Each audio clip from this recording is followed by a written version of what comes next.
டேய் என்னடா சும்மா 2 பேரும் நடுங்கிட்டு இருக்கீங்க? நீ சொற்றுக்குள்ள அது இதுன்னு போட்டிருக்கணும், எங்களுக்கு குளிருதுண்ணா. ஓ ஆமால்ல.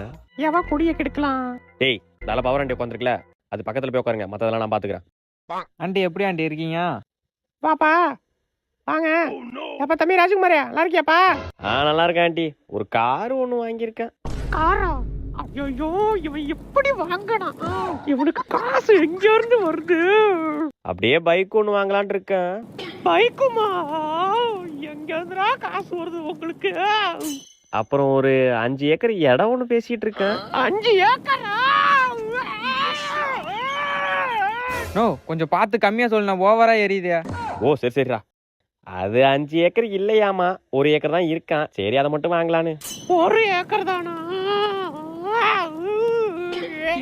அப்புறம் ஒரு பெரிய இடத்துல ஒரு பொண்ணு பிடிச்சிருக்கேன் ஆண்டி. அந்த பொண்ணு வீட்டுல எப்படியும் ஒரு 100 பவுன் போடுறேன்னு இருக்காங்க. 100 பவுனா? அப்புறம் ஒரு கூட ஒரு ஆடிக்காரு அது இதுன்னு கொஞ்சம் வசதியான ஃபேமிலி தான். என்ன சவுண்டே காணும்? என்ன எரிஞ்சு விட்டானுங்க? யோ ஆயோ ஓடிவ ராஜ்குமாரே.